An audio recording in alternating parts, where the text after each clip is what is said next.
Сайн байцгаана уу? Шинжлэх ухаан таны мэдхүү од мөндөр суваг уран зохиол тайртай үзэгч сонсогчдод зориулдаг дэлхийн шилдэг 50 өгүүллэг нэвтрүүлэг эхлэхэд бэлэн боллоо.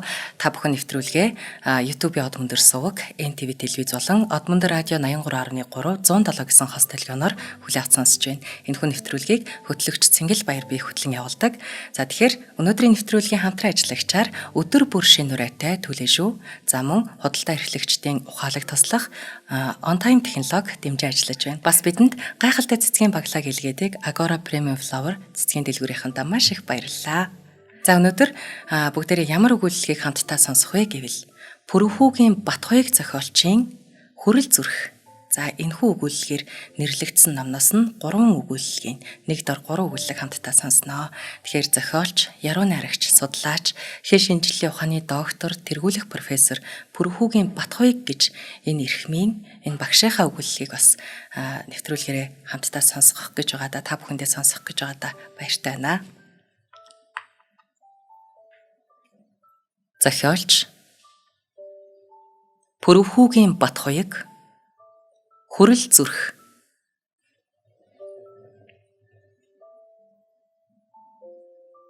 Тэрний цуглуулган дотор хүний сонирхол татах элдвийн зүйл цөөнгүй. Зангидсан гарын чинээ цул алтан заан, эрдний чулуугаар хийсэн тамхины сав гэдэл. Дурдаад байх юм бол чамгүй урт жагсаалт бичиж болно.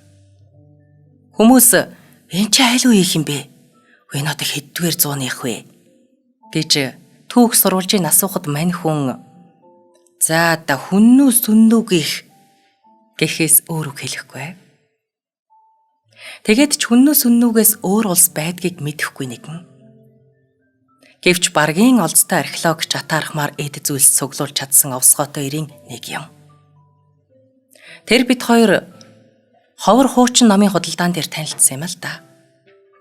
9 эрднэр бичсэн эрдний судар худалдаж авахдаа задалж үдчихэд буцааж баримтаглаж чадахгүй суухад нь би тусалсанд талархаж гэртээ очиж ховын цуглуулгаа сонирхохыг урьсан юм. Сайн даач биш.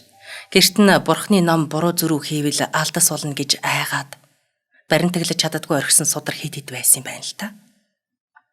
Анх тэрний цуглуулсан эртний эд зүйлс дотроос атханд багтахааргүй том хаш хөөргийн ихэл сонирхож хэдэн үеийн эдвэ гэхэд минь богд хаан барьж байсан эдтэй гэж хэлв. Би ч дотор магадгүй гэж бодов. Харин дараагийн удаа очиж үлдсэн цуглуулгын сонирхохдоо эрхий хуруун чинээ хүрэл зүрхнээс хараагаас салгаж чадсангүй. Чухам юуны учир тэр зүйл миний сонирхлыг тэгж их татаад байгааг ойлгохгүй байлаа. Харахад хүний анхаарал татхааргүй ур хийц муутай тэр хүрэл зүрх тэрний цуглуулган дотор магадгүй хамгийн хямд, хамгийн онцгүй байсан байхаа. Ямар ч эргэлзэлгүйгээр би тэрнээс энэ зүрхээ надад зарчхаа гэж гуйсан юм. Дотроо бараг л зүгээр ав гих болов хэмээн гордож байсан ч тэгсэнгүй. Харин бүр эсэргээрээ чамгүй үнээр худалдаж аваад гэрээс нь гарлаа. Өнөөх зүрхээ тас атгаад харж явах замдаа атхан дотор минь лугшиж байхыг мэдрэх шиг болж ялимгүй айдас төрж байлаа. Маргааш насны эхлээд би хүрэл зүрхээ хаа явсан газраа атгаж явдаг болсон юм. Өдөр ирэх тусам хүрэл зүрх минь өнгө орон гялалзаж ардын засгийн наадамд арав төрүүлсэн босоо бүх шиг ер бусын өнгөтэй харагдах болов. Магадгүй нэг их оновчтой зүйрлэл биш ч мөн нэг их оноогүй зүйрлэл бас бишээ. Учир нь тэр зүрх надад зассан шагаа шиг биетэй сайн эрийг санагдуулаад байдаг байсан юм. Эхэндээ танилуд маань юу атгачихсан битээ гэж асуудаг байснаа сүүлдээ бүгд мэдэх болж зарим нь намайг хүрэл зүрхт гэж нэрлэх болсон юм. Сүүлдээ бүр хүрэл зүрхээ атгаад явж байхдаа би өөрийгөө илүү их итгэлтэй, эрч хүчтэй, хүссэн ажил санснаар бүтээд байх шиг санагдах болов. Нэг удаа зүрхээ орхиод гэрээс гараад бараг л үүдэн дээрээ халтарч унаад шагаагаа мулталчихснаас хойш бүр ч их итгэх болсон юм. Тэр өдрөөс хойш өглөө усаад цагаа зүүхтэл зүрхээ авч атгадаг зуршилтай болсон байв. Өвөл бээлитэй хамт өмсөхөд хэцүү болохоор энгэрийн халаасандаа хийж явхад хоёр зүрхтэй юм шиг санагдаж сэтгэлд таатай байдаг байлаа. Ширээн дээр дэлгэсэн номон дундаа алдчихад нэг өдөр чин хайж байж олсноос хойш сахиус шиг хүзүүнтэй зүйлдээ гэсэн мэрэгэн санаа төрж билээ. Гэвч нүхэлж зүүхээс зүрх хүрэхгүй явсаар нэлээд хэдэн сар өнгөрлөө. Энэ хугацаанд хүрэл зүрх минь улмал өн горон гялалдсаар миний ажил үйлсч цэцгэлсээр хотын захад өөрийн гэсэн номын дэлгүүр нээн ажиллуулж хэвлэх үйлдвэрийн нэг бус эзэн сүүлд бичсэн романыг минь хэвлэх санал тавиад байсан юм. Тэр нэг өдөр ажил тарахын үед найз минь уцтаж үдшиг хамт шар ариг ууж буухалж өнгөрөхийг санал болгож бийж тун дуртайгаар хүлээн авлаа. Залуугийн хшгэ тачгансан хөгжим сонсоо сууж чадхаа болсон тул тийм ч удаа найрлсангүй. Төдөлгүй гэрийн зүг явцгаасан юм. Хэдхэн шил шар ариганд нэлээд халамцаж хүмүүсийн ярдгаар орж гарсаар яваад нэг юм гэртээ хүрсэн байлаа. Тэгээд дөнгөж хаалгаар ороод унаад өгчээ. Нэгс ирсэн өглөөний нар цонхоор гэрэлтэж гудамд хүмүүсийн хөл хөдөлгөөн ихсэн цагны сэрүүлэг орилсоор байгаад зайн дууссан болтой сонсогдох төдий чиг чиг гэж байв. Хүрэл зүрх минь бүр хаанч байдгүй. Найзаасаа зүрхээ сургаллаа. Гэхдээ тэр юр үзэж хараагүй гин. Даруйхан хувцлаж гараад явсан газруудаараа газар шагаан хайсан боловч олдсонгүй бүх юм өнгөрчээ. Хамаг би сулраад явчихлаа. Бүтэн өдөржингөө орон дээрээ дээшээ харж дэмий хэвтлээ. Үе үе зүрхээр хатгаж би их тавгүй байна. Шөнө нь хов хоосон хүндий цээж зүүдлээд хар дарж цочин сэрлээ. Тэгээд л маргааш өглөө нь эртлэн босоод зар мэдээний сонинуудад эртний хийцтэй жижигхэн хүрэл зүрх гээсэн тул олсон хүнд өндөр шагналтай гэсэн зарлал хэвлүүлээд мөн бүхэл өдөржин утас чагнаж хэвтлээ. Оройн 10 цагийн үед утас дугарлаа. Яаран очиж аваад учир зүггүй. Хэн бэ гэж хашгирав. Харилцуурын цаанаас намуухан тэгээд Европ бусын уянгалаг эмэгтэй хүний дуу гарч байна. Сайн байна уу? Би таны хайсан жижигхэн төмөр зүрхийг олсон юм аа. Өглөө зам дээр гудамжинд твтэж байсан. Нар мандах шиг л болоод явчихав. Шууд л хаягаа хэлж өглөө. За, миний дүү такси бариад аваад ир. Ахын шагналын өгнө. Уучлаарай аха, өнөөдөр оройтсан байна. Маргааш өглөө 10 цагт та манай сургууль дээр ирээд зүрхээ авчих. Гэт анги сургуулаа зааж өглөө. Хэдийгээр зүрхээ олж сэтгэл амарсан боловч шүн бас л нойр муутай үе үе зүрхээр хатгаж өвдсөөр үүр цайлглаа. Цаг явж өгөхгүй арай гэж 10 цаг хүргээд сургууль дээр нь очлоо. Нэг их удаан хайсангүй намхавтар нуруутай ихээ урт шар үстэй орчин цагийн дэгжин охин хүрэл зүрхийн минь алган дээрээ тавьчихсан ангийнхаа үүдэнд намайг хүлээгээ зогсож байлаа. За сайн байна уу? Миний дүү ахыхаа хайсан зүрхийг олоо юу? Тэгсэн. Зүрх чи энэ байна. Та харин шагналын мөнгө одоо өгнө үсттэй. Юу тэгэлгүй яах вэ? Баярлаа. Гүй харин ахын чамд хачи их баярлж байна. Чи бүр ахыгаа авралаа. За баяртай. Тэр эргээд ангиргуу ороод явчихав. Би зүрхээ олсондоо баярлаад өөрийнхөө хэмжээнд хар хурдаараа гүйсээр гэртээ хурж ирэв. Алгандаа тас атгсан учраас хүрэл зүрх минь нойтон болчихж.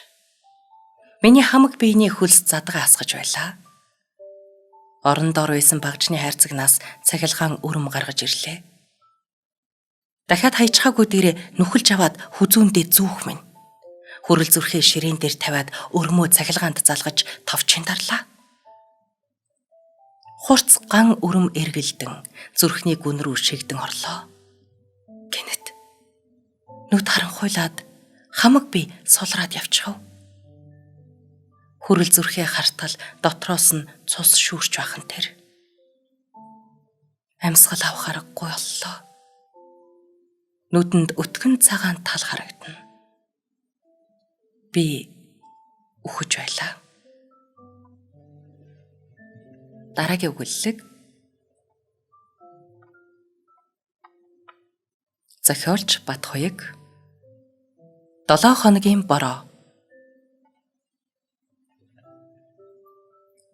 Манай хотод 7 хоног өдөр шөнө амсхийлгүй бор орвоо. Эцэст нь орсон хур арилдаг ясоор тэнгэр нийгэм тэлрэв. Эргэн тойрон хаашаа л харна нуур далай шиг их усан цэлэлзэж байна. Би тэр өдөр ус туучин явсаар найзындаа хурж очтол тэдний байшин байсан жалга үерийн усаар дүүрчихж. Айх гайхах зэрэгцэн хий димэл ийш тийшээ гүйж дэрэгдүр яваа хүмүүсээ сургалсан боловч хин ч олигтой хариу өгсөнгүй. Бүгд л мэдэхгүй хэмээн мөрөө хавчин одно. Булангартай тэр ус найзыг минь залгиж орхисон болтой юм. Бодхоос ч амар юм. Гэтэ бодохгүй гээд ч яах юм?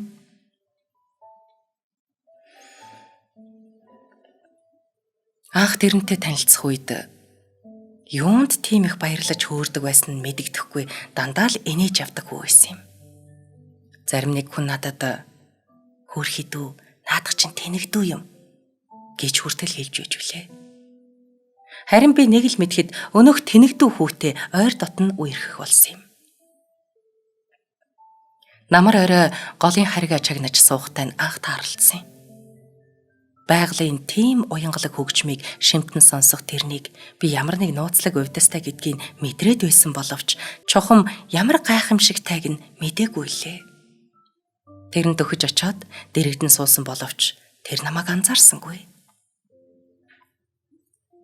Голын харгаа чагнах сайхан шүү. Тийм ээ? Гэсэн тэр юр хариулсангүй. Тэр байтугай бүр над руу эргэж чарсангүй. Дотроо жаахан ягдүү хөрч энэ мо тэнэг чи одоо яас их цантай амтан бэ гэж бодоод нилээд хүндий дуугаар нэвтрүүлгийн хамтран ажиллагчаар худалдаа эрхлэгчдийн ухаалаг туслах On Time технологи дэмжиж ажиллаж байна. 6-8 нэрийн хүнсний дэлгүүрүүд худалдаа эрхлэгчдэд зориулсан КАСИ систем хөгжүүлдэг компани юм. Монгол орон даяар байдаг 6-8 нэрийн хүнсний дэлгүүрүүдийн 50% нь буюу 2 дэлгүүр тутмын нэг нь On Time-ийн программыг ашиглан үйл ажиллагаа явуулдаг. Тэгэхээр 2024 оноос эхлэн М банктай хамтран 2 маш гоё үйлчилгээ хэрэглэгчдэд санал болгож байна. Эхнийх нь гэвэл Тэг.6% шимтгэлтэй банкны карт уншигч. Ихэнх банкны карт уншигч нь 1% шимтгэлтэй байдаг. Харин On Time-ийн санал болгож байгаа М банкны карт уншигч ашигласнаар 40% хэмнэлт хийх боломжтой. Та сардаа 30 сая төгрөгийн борлуулалттай бол банкны шимтгэлээс сардаа 400 мянга, жилдээ 4.5 сая төгрөг хэмнэх боломжтой. Хоёр дахь нь гэвэл On Time-ыг сүүлийн 6 сар хэрэгжилж байгаа бол 100 хүртэлх сая төгрөгийн эргэлтийн хөрөнгийн зээлийг 100% онлайнаар олгох боломж байна. Та ямар ч материал бүрдүүлэхгүй, банкн дээр очихгүй, байгаа газраас авах боломжтой. Дэмжиж ажиллаж байгаа On Time технологид маш их баярлалаа. Лавлахыг хүсвэл 77 77 34 44 хамтран ажиллагчдаа баярлалаа.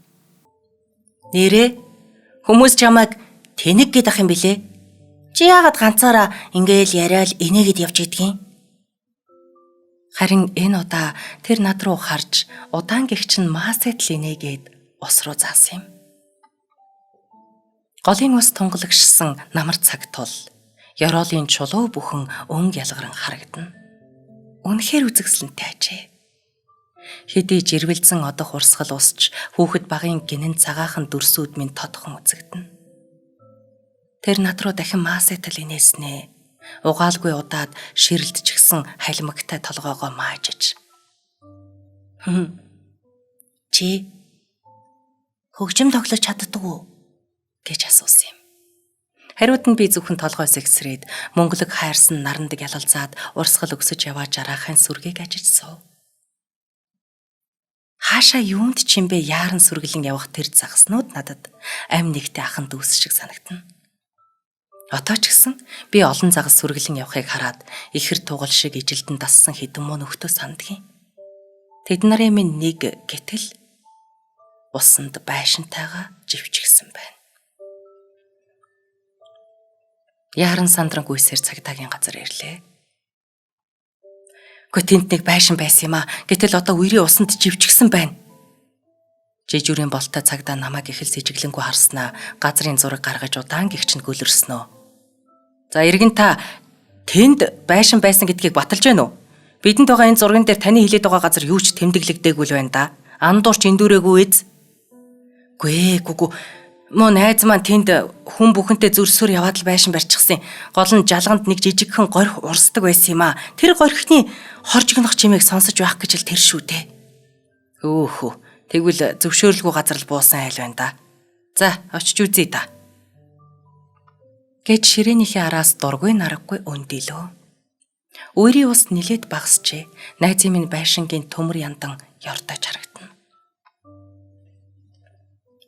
Найз бид хоёр уулын морой дээр гарч суух дуртай байж билээ. Уул өөд өгсөж явах замдаа надтай юу ч ярихгүй. Зөвхөн өндөр оргилыг гүн хүндэтгэлтэйгээр ширтэж. Тэнд хүрэх юм бол сайхан хөгжим олж сонсон доо гэж надад сонсогдохоор чанга хэлдэг байсан юм. Өндөр уулын оргил дээр салхи ямархан сайхан хөгжим дуурсгадгийг бид хоёр хачин сайн мэддэг байлаа. Уулзах тоолондоо тэр маань би нэрээ саяхан Чайковский сонслоо. Хэдэн 100 дахин сонссон ч сонсох болгонд шин ухаан нэмэх юм аа. Бетховен, Моцарт хоёрт нэг гайхамшигтай ижил гүн ухаан байгаа. Тэрний чи мэдрэх хэрэгтэй. Ялагдашгүй байх. Үргэлж тэмцэгч байхын хүслэн. Бүр ямар их хүсэл байдаг гэж санана. Хөөе, чи ер нь төгөлдөр уур тоглож сурмаар юм аа. Чам шиг хүнд хөгжим тоглож сурах амархан штэ. Надад бол харин барахгүй даваа. Хүн бүхэнд л хөгжмийн авьяас байдаг юм гинлээ. Надад харин хөгжим тоглохоос илүү гайхамшигтай хүмүүсийн зохиосон хөгжмийг тэр тусмаа байгаль гэдэг энэ агуу зохиолчийн хөгжмийг сонсох мэдрэх 20 оноос бололтой. Гэдэл удаан гихч нь маасайтал инээжвүлээ. Их сургуулийн хөгжим судлаачийн ангид орж суралц гэж тэрэнд олон удаа зөвлөсөн боловч тэр надаас зөрсөөр байгаад байгаль шинжилгээ ангид орсон юмдаг. Байгалийн хөгжим судлаач болно гэж байгалийн хөгжим судлаач болно гэж хатуу шийдсэн аж. Тэгээд ямар сайн горхи дагаж жалган дотор байшингаа барих втэ. Үнэхээр тэрний амьдрал хөгжим үгүй бол ямар ч алтан сэнти мөнгөн ширээ байгаад ч тоож үзэхээргүй тэнэг хүн байсан юм.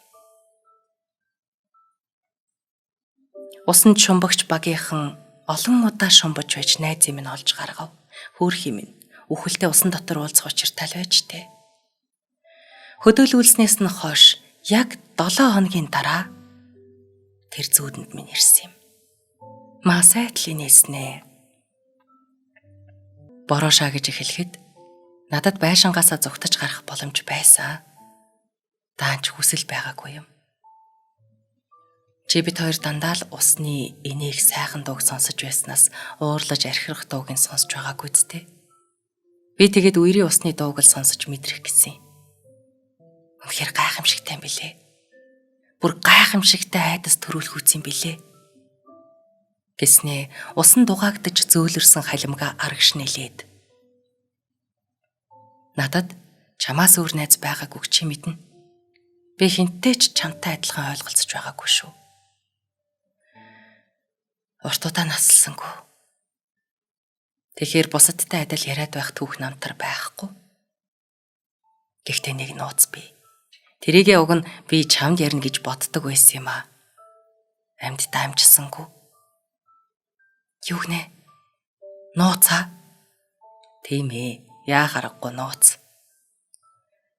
Аав ээж хоёр минь хэлгүй дүлий хүмүүс байсныг чи мэднэ. Тэд минь намайг хүүхэд байхад өөрсдчгээ хувь дутуу болж төрөөгүүд яаж баярлдаг байсныг би тод сандгийн. Хоёр талд минь суугаад л хөгжим сонсгодог байлаа. Тэгээ хоёулаа уйлаад сууна. Ээлжлээ духан дээр минь үнснэ. Аав манд босоод л гар хөлөөс авч чад бүжиглэнэ. Тэрнийг харахаараа би тэсэлгүй инээд алтна. Тэгээд намайг дагаад ээж маань ч гэсэн учиргүй чангаар инээнэ. Ямар сайхан байсан гэж санана. Тэр хоёроосоо би хөгжмийг сонсох биш. Харин мэдрэх чухал гэдгийг ойлгосон юм шүү. Найз минь. Тэгээд чи юуг нууцлж явсан юм бэ? 18 ёстой байх үеэс миний сонсгол муудаж эхэлсэн юм. Харин 5 жилийн өмнөөс бол бүр юу ч сонсгоо болсон юм аа. Чи надтай зүгээр л ярьдаг байсан шүү дээ. Тийм ээ. Би чамайг сонсдоггүй байсан. Харин чамайг мэдэрдэг байсан. ертөнцийг сонсох биш харин мэдрэх нь чухал шүү дээ. Би олон жил сонсох биш мэдрэхэд л өөрийгөө зориулсныг чи гадарлаагүй. Бүгд л намайг найз минь нэг их уртаар санаа алдснаа. За. Мөн аав ээж хоёрыгоо зорих цаг боллоо. Үзэх, харах, үнэрлэх, амтлах, сонсох чухал биш. Бүгдийг мэдрэхэл гэд замхран алга болов. Өглөөс ирээд би цонхоор харж зогсохдоо сонсголтой мөртлөө дүлээ. Нүдтэй мөртлөө сохор хүмүүсийн тухай бодов. 2009 он. Ямар гоё өгүүлэлэг вэ, тийм ээ? За, дараагийн өгүүлэлэг. Зохиолч Батхуйг. Өөр нулимс.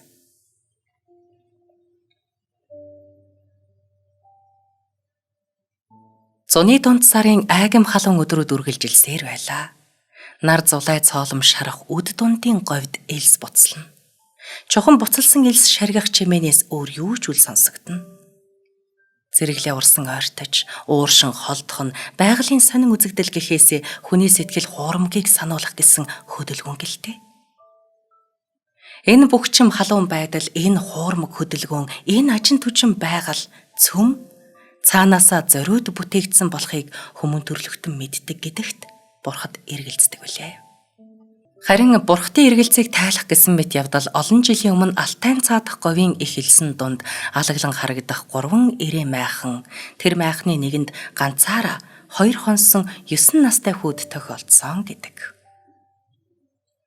Эр хүмүүс хизээний хатуу сэтгэлтэй, нулимс холтой төрдөг нь тэдний эм төрөлтнөөс ялгарх онцлог гэж үздэг хүмүүс энэ амьдралд цөөнгүй байдаг.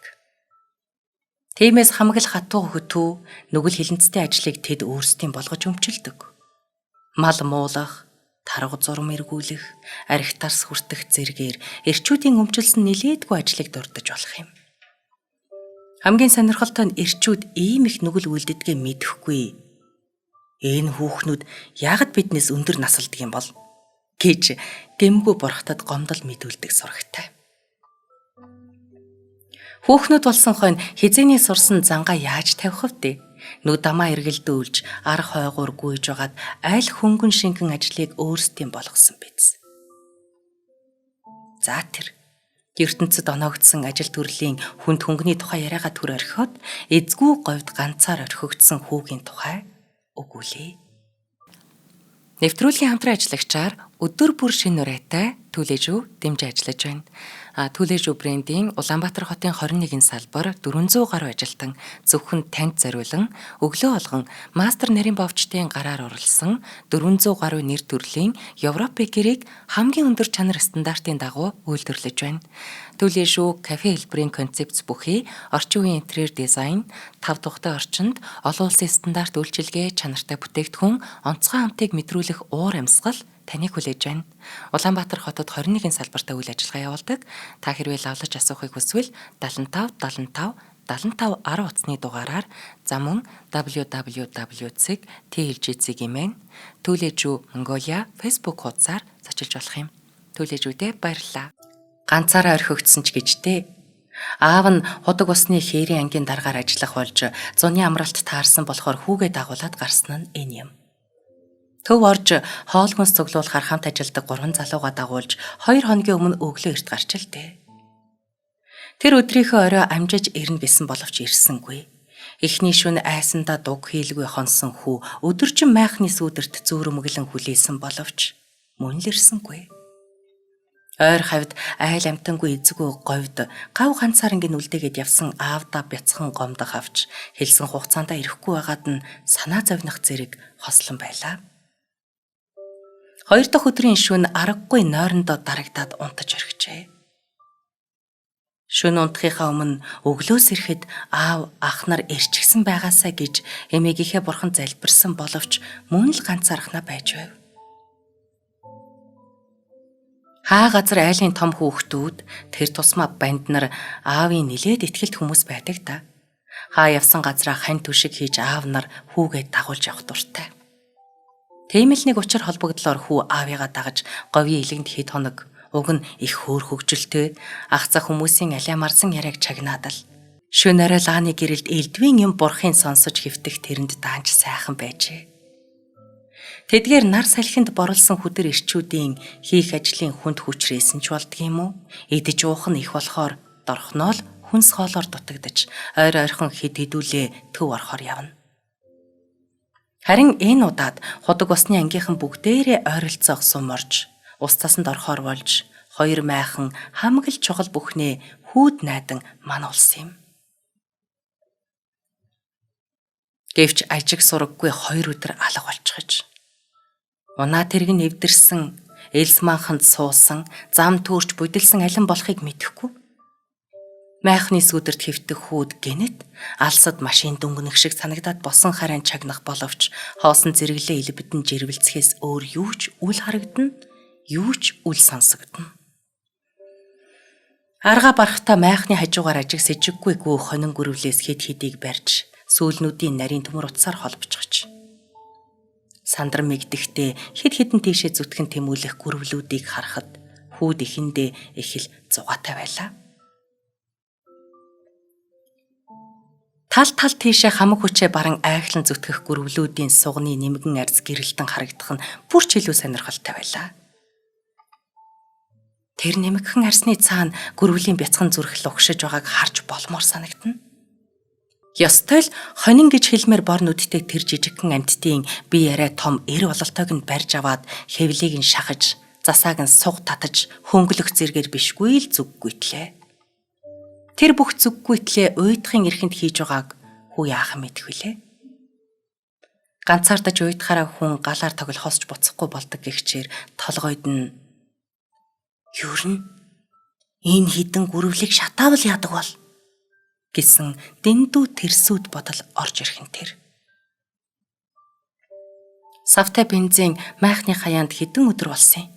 Хар хурдаараа гүйж очоод савны тагийг онгойлгоход бензиний таатай чимшиг, таагүй чимшиг үнэрсэн хийв. Савтай чигээр нь өргөж дийлэхгүй байсан болохоор хоолны төмөр саванда литр шахуу бензин хийж авав.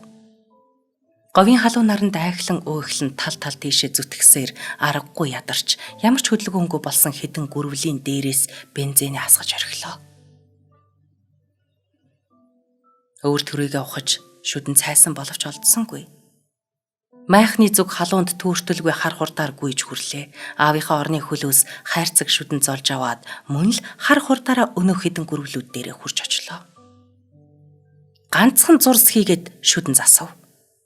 Нүдэ анжуугаад галтай шүдэн зээч шидэж орхив. Нүдэ алгуурхан нээгээд хартал бөөн гал авалзан хөдлөх нь тэр хүүд хачин зугаатай санагдав.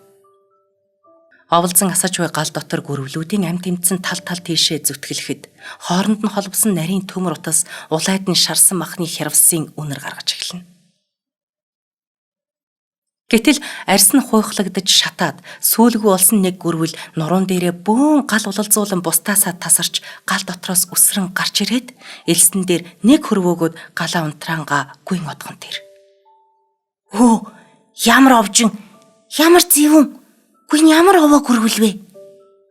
гих зэргээр бахархах, зэвүүцэх хослон үгэлсээр хүү араас нь харайлгаж гарлаа. Элсэн дээгүүр нарийн мөр гарган жирвэлзэн гүйх тэрхүү гүрвлийг гүйцэж очоод хөдөө явахын урд өдөр ээжийнхээ хоршооноос авч өгсөн хатуу ултаа шинэхэн гутлаараа дэвсэж орхив. Ам тэмцэн хэсэг харвалцснаа өндих гэж оролдоход нь дахиад дээрэс нь гიშгэж орхив. Энэ удаа хөөхий гүрвлийн ам тасраг болтой хөдөлгөөнгүй болжээ. Харин гэдэснээс нь нэг жижигхэн улаан зулцхан гүрвэл арвалзан хөдөлсөөр гарч иржээ. Дараагаар нь бас нэг жижигхэн ижил улаан амьтан гол садгараад ирлээ. Халуун элсэн дээр дөнгөж хөдлөх төдий хэвтэх тэр хоёр улаан амьтан хүүгээс амиг гуйх шиг үлэмж жижиг амаа хангалзуулж байхыг хараад хүү хөдөлж чадсангүй. Ар нуруугаар нь ардсхийг шиг болов. Хоёр нүднийх нь нулимс аягаа дүүрээ тасгарлаа. Өөрийн ирэхгүй гэнгэнтэл уйлмар санагдав. Ам тасран үхэх тэр хөөрхөн амьттаас илүү ээжигээ ирэхгүй ихээр өрөвдөжээ. Үр зулцгаа амьд авч гарах гэж улаан гал дотроо сүүлээ тастан гарч ирсэн энэ гүрвэл их гүрвэл байж. Их амьтан л гагцгүй ингэж чадхаач. Зэрэглийн дундаас худаг усны бүх ихтэй машин бүрэлдсэн гарч ирж яваа харагдав. Гэвч хүү уйлсаар байв. Наашаа гарах үед ээж нь бие тулгар том гидстэй үлдсэн нь бодогдов. Элсэн дунд өвхрэн хэвтэх гүрвэл ээжээс нь ялгаагүй санагдав. Ээжээ гэж хамаг байдгаар ойрлов. Төв дээр суугаа ээж нь хүүгийнхээ уйлан дуудахыг сонссон гэдэг. Харин хүүгийн нүднээс асгарах тэр нулимс аав ээждээ эрхлэн тунирхаж уйлдаг шиг нь биш. Учиргүй гашуун тэр нулимс их л өөр нулимс байсан юм. За ингээд өгүүлэлэг маань энэ хүрээд өндөрлөж байна. Тэгэхээр Пүрхүүгийн Бат хоёг гэж энэ зохиолчийнхоо богино өгүүлэлгээс нь 3-ыг та бүхэндээ хүргэлээ. Орчин үеийн одоо Монголын нэр зохиолч, шүүмжлэгч, уран зохиол судлаач, түүний уран бүтээл нь уран зохиолын хэл найруулга, сэтгэлгээний гүнзгий шинжилгээ, нийгмийн сэдвтэй гүн гүнзгий холбогдсон байдгаараа одоо түүний бичлэгтийн онцлог байдаг. За Бат хоёг зохиолч маань философи, гүн ухааны өнгө аяс давмгай бичдэг. За уран хэл найруулга, яруу сэтгэмжтэй маш онцгой зохиолч, судлаач, шүүмжлэгч байсан. За тэгээд 2022 онд таал төгссөн эрхэм багш, сургууль мужуулагч, зохиолч энэ эрхмийн өгүүлэлгүүдийг бас нэвтрүүлэгтээ уншсандаа маш их баяртай байна. Та бүхэн маань өгүүлэлгүүдээс маань юу ойлгосноо, за юу бодогдож байгаагаа бас комментээр үлдээгээрэй. Надад энэ 3 өгүүлэлэг гурлаа их тийм хүний мэдрэмжийн тэгээд их гүн гүнзгий утга агуулгатай санагдлаа. Жишээлбэл эхлээд уншсан тэр хүрэл зүрх гэж өгүүлэлгэн дээрээс хүмүүс маань юу ойлгосон бэ? Хин нэгнийг өмчлөх тухай байна уу гэж би бодож байна. Хин нэгнийг өөрийн болгож өмчлөх гэж байгаа тэр харилцаан дээр байна уу? Эсвэл хүний хувиа хичээсэн зан гаргаж байна уу? За дээрэс нь энэ хамгийн сүлд өгүүлсэн энэ бяцхан хүү амьтныг уйдахын хархинд ингэж зовоож агаад тэгээ ээжтэйгээ зүүрлээд маш их юм ойлгоод уйлж байгаа тэр хэсэг юм өөр нулимс байлаа гэдэг хэсэг дээр энийг бас хүн болгон ойлгоосэй гэж бодож байна. Бид энэ дэлхийн ертөнц ганцхан хүн төрлөختөнд зориулагдаагүй. Бид нар мянган бүр хэдэн тэрбум сая жижиг амьтдын ач буянд өнөөдөр бид ийм экосистем маань зөв явж бид нар амьдарч амьсгалж хүсэл мөрөөдлийнхөө төлөө явах боломжийг маш жижигхэн танд харагдахгүй амьтад ч гэсэн танд туслаад энэ дэлхийг оршин байлгаж байгаа гэдэг утгаараа яг хөө их амтан байна гэдэг утгаар нь өрөвдөж болно. Гэхдээ их амтан биш байсан ч гэсэн тэр навчин доор байдаг, тэр газар доор байдаг бидний бүр айж цочдаг амтад хүртэл энэ дэлхийд ямар хэрэгтэй вэ гэдгийг бид ойлгох ёстой баг. Тэгээд амжилтанд хүрсэн өөрийнхөө хүсэл мөрөөдлийг биелүүлсэн ямар ч нөхцөлд бид ганцхан юмыг гээж хайж болохгүй. Зөвхөн хүн хүнийг хайрлах тэр хүнлэг чанар биш. Бүх химийг инэрч хайрлах, дэлхийгээ инэрч хайрлах тэр сэтгэлийг бити мартаасай гэдгийг бидний хамгийн хайртай буюу их хүний их гэдэг ойлголттой зүүрлэн ойлгуулахыг хичээсэн байна гэж би ойлгож байна. За энэ мэтээр бид сонсож байгаа, уншиж байгаа өгүүлэлгүүдээ өөртөө ямар байдлаар танд ойлгогдож байна? Энэ бол зөвхөн нэг талаас нь хардаг зүйл биш учраас та өөрийнхөө бодож дүгнээд тэрийг хэлэх нь бас сонирхолтой байх болно шүү. За ингээд шинжлэх ухаан таны мэдхүү од мөндөр сувг уран зохиол тайртай үзэг сонсогчдод дэлхийн шилдэг 50 өгүүлэлэг нэвтрүүлгээ хүргэлээ. Энэ нэвтрүүлгийг Цэнгэл Баярбай хөтлөө явууллаа. Та бүхэн нэвтрүүлгээ YouTube-ийн од мөндөр сувг, НТV телевиз болон од мөндөр радио 83.3 107 гэсэн хост телегоноор хүлээ авч сонслоо. Энэ удаагийн нэвтрүүлгийн хамтран ажиллагчаар өдөр бүр шинэ урайтай төлөө шүү. За мөн худалдаа эрхлэгчдийн ухаалаг туслах онтайн технологи дэмжиж ажиллалаа. За мөн гайхалтай цэцгээ бидэнд дэлгэж маш гоё уур амьсгал төрүүлдэг Agora Premium Flower цэцгийн дэлгүүрийнхэнд маш их баярлалаа. Дараагийн нэвтрүүлгээрээ уулзъя.